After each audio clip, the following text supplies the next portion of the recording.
Most men think betrayal is obvious. Late night texts, distant behavior.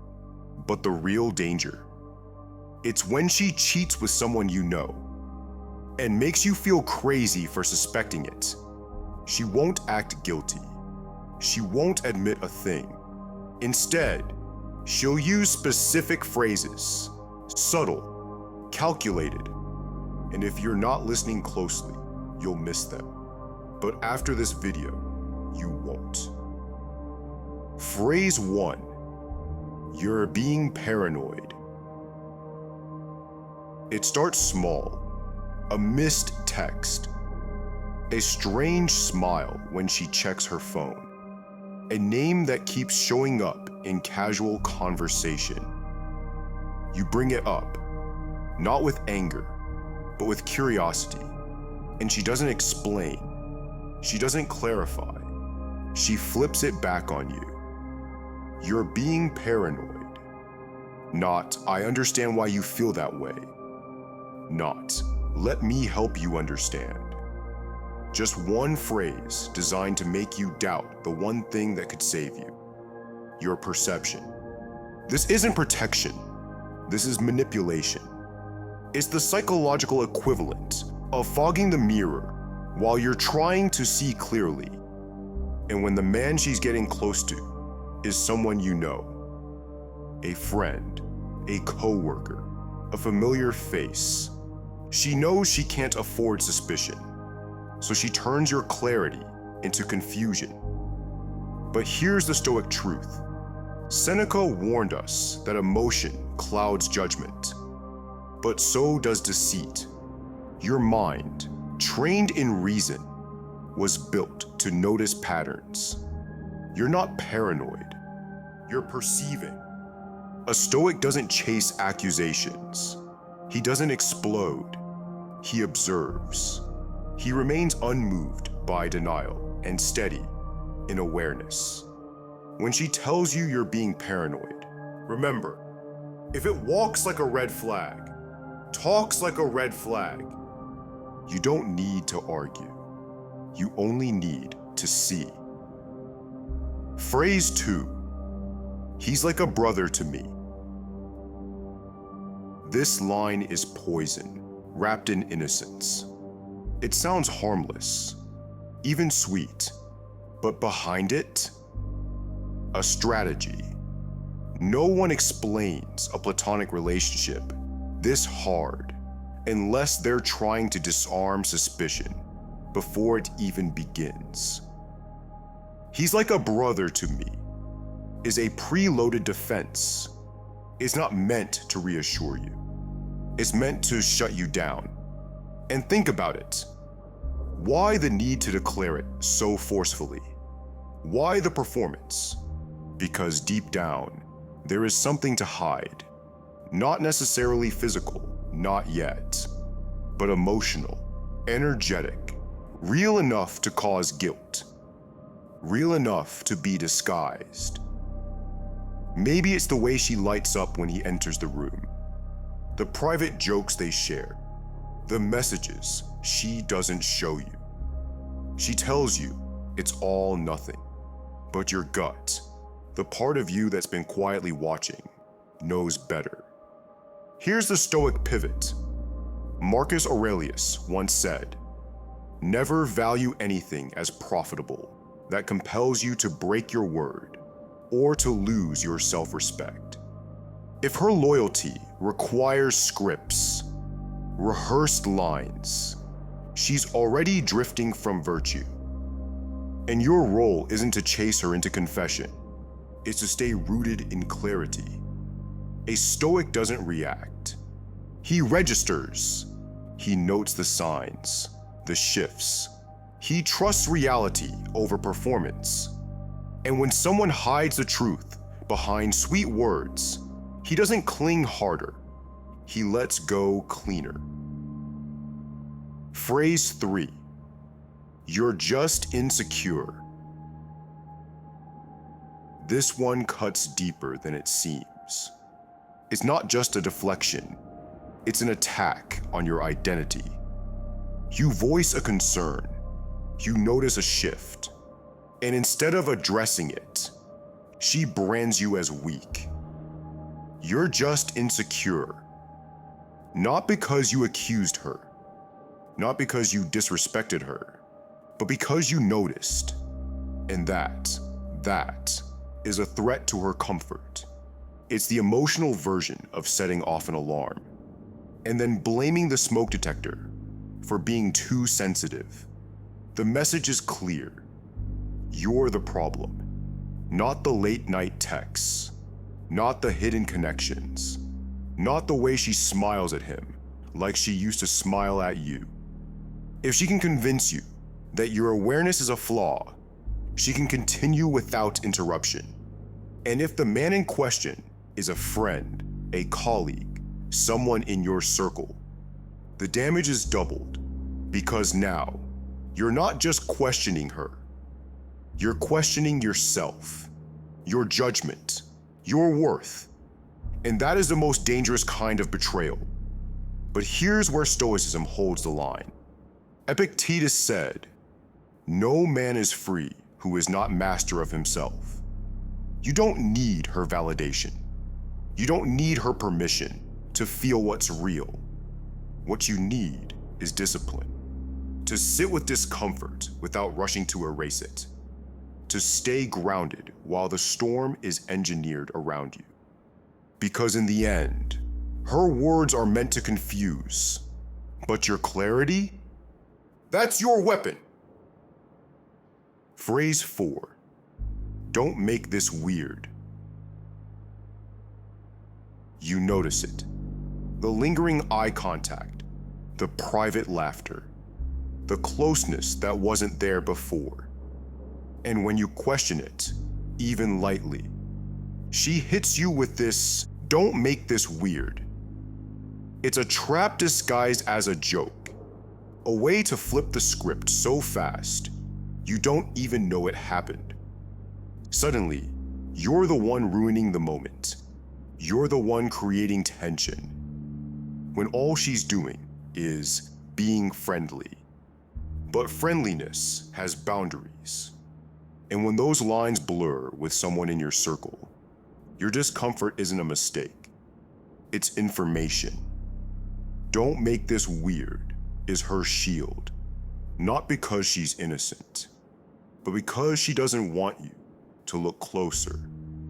The more she normalizes the connection, the harder it becomes to call it out. And that's the point. The Stoic doesn't panic. He observes. He understands that virtue doesn't need defense, and guilt often hides behind humor. As Marcus Aurelius said, "If someone can prove me wrong and show me my mistake, I will gladly change, but I must be convinced." And so, don't argue, don't justify. If something feels off, trust the signal, not the excuse, because anything real can withstand clarity. It's only lies that squint under the light. Phrase 5. I don't know why you don't trust me. It sounds like hurt, like she's wounded by your suspicion. But listen carefully, because this isn't vulnerability. It's guilt, dressed as disappointment. I don't know why you don't trust me. She says it not to seek understanding, but to silence the alarm that's already going off inside you. It's a clever move, because now, instead of focusing on her behavior, you're questioning your character. Am I overthinking? Am I damaged? Am I the problem? And that's exactly what she needs. For you to step back, to feel guilty for noticing, to doubt the very instincts that were trying to protect you. And if the betrayal involves someone close to you, a man who knows your name, who's been in your home, then your trust isn't just under pressure. It's being used against you. The Stoic response is this. Seneca wrote, "We suffer more in imagination than in reality. But this doesn't mean you ignore your gut. It means you separate emotion from observation. You look at what is dash, not what's being said. Trust is not about words, it's about patterns. And when someone tries to emotionally shame you out of your own awareness, that's not intimacy, that's evasion. The man of virtue doesn't chase loyalty. He witnesses its absence and acts accordingly. Phrase 6. We just vibe. It sounds innocent, almost playful, but listen closely, because we just vibe is never just about casual connection. That phrase is rarely used to describe someone neutral. It's reserved for people who've crossed an emotional line. Maybe not physical yet, but emotional, undeniably. We just vibe means we connect in ways I don't want to explain. It's a shield, not a description. And if she says it about someone you know, it's not a coincidence. It's a confession, coded in charm. Because vibes are chemistry. They're late-night conversations, inside jokes, shared looks across the room when no one else is watching. And most dangerously, they're justified in our mind. A Stoic doesn't judge feelings, but he watches where they lead. Chrysippus, one of the earliest Stoics, taught that desires unchecked by reason turn into ruin. So when she says, we just vibe, ask yourself, is this connection strengthening your bond or replacing it? Because betrayal doesn't always wear a scarlet letter. Sometimes it walks in wearing a smile. And a phrase designed to sound harmless. But you don't react emotionally. You don't plead. You notice. And in noticing, you remain free. Phrase 7. He gets me in a way no one else does. This isn't just a red flag. It's a siren. When she says this, she's not talking about casual connection. She's talking about replacement. Someone has stepped into the emotional space you used to occupy. He gets me in a way no one else does. That phrase doesn't come from nowhere.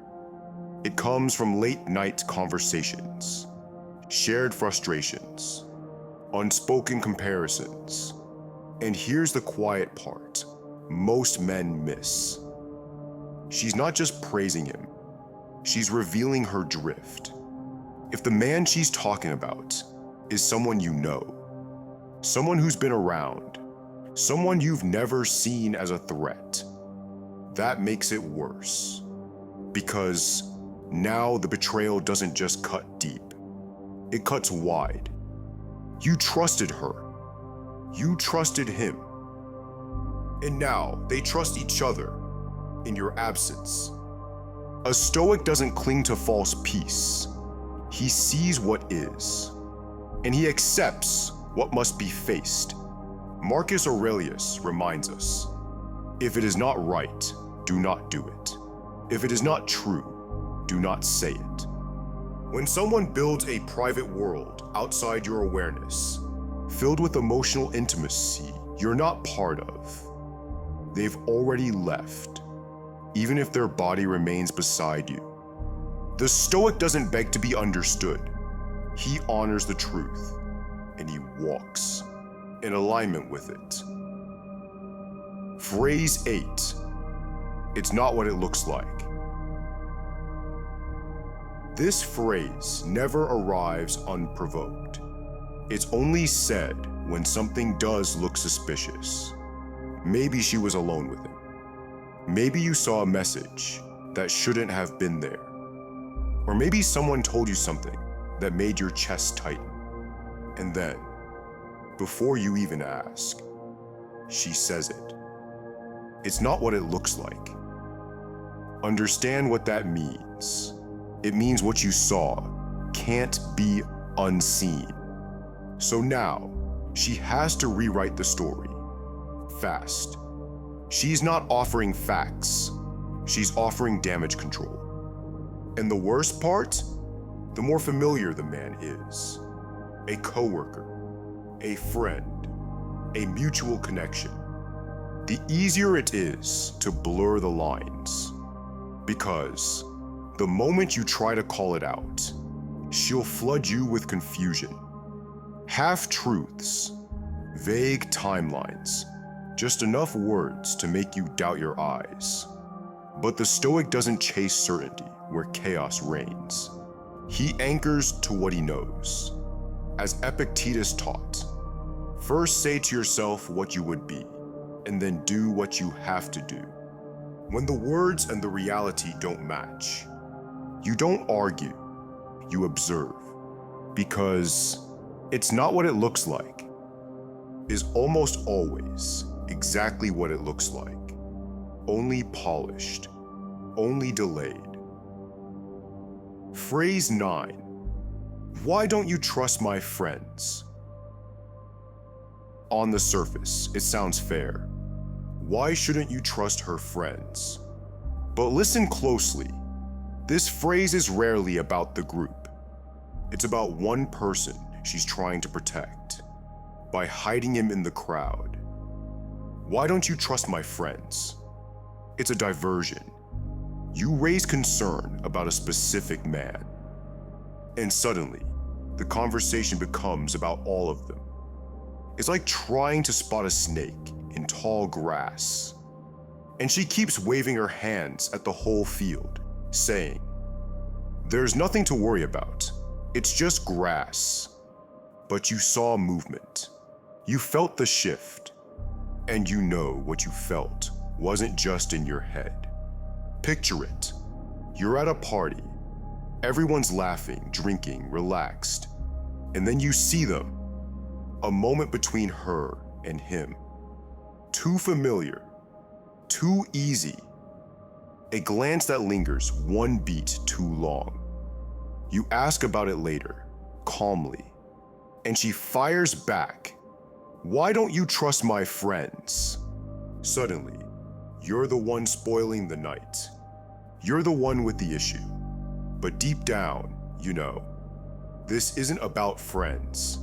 It's about one friend. A Stoic doesn't fall for abstraction. He seeks clarity, specificity.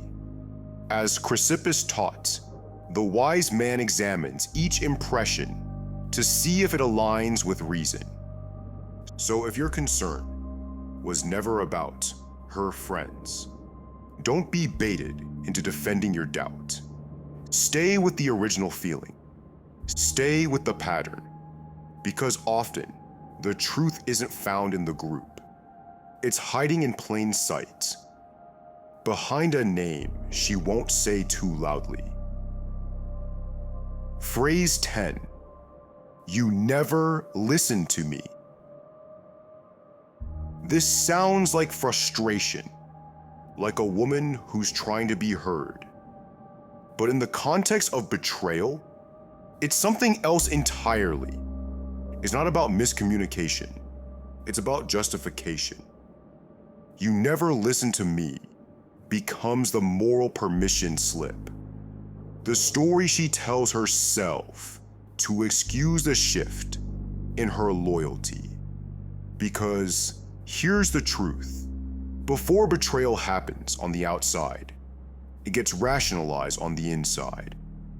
And if the person she's connecting with is someone you know, a friend, a colleague, someone already woven into your life, this line isn't random. It's a narrative, a setup. One day, she stops telling you how she feels and starts telling him. Then, when you confront her, not with rage, but with clarity, she says it, "You never listen to me." And now you're not talking about boundaries. You're defending your emotional availability. You're trying to prove that you're enough to someone who's already seeking connection elsewhere. But the Stoic does not beg to be understood. He doesn't argue with stories. He looks at actions. As Marcus Aurelius said, if someone is able to show me that what I think or do is not right, I will happily change, for I seek the truth, by which no one was ever truly harmed. But if the person before you is no longer seeking truth, only defense, only blame, only permission to drift, then your peace comes not from fixing the bond, but from walking away with your integrity intact. A Stoic knows it is not the words that matter, it's where they're leading. Final thought. Betrayal rarely announces itself. It whispers. It slips through phrases, deflections, and excuses. But if you've made it this far, you now know what to listen for, because words are never random, especially when they're designed to keep you from seeing what's right in front of you. And the next time she says one of these things, you won't just hear it. You'll understand exactly what it means.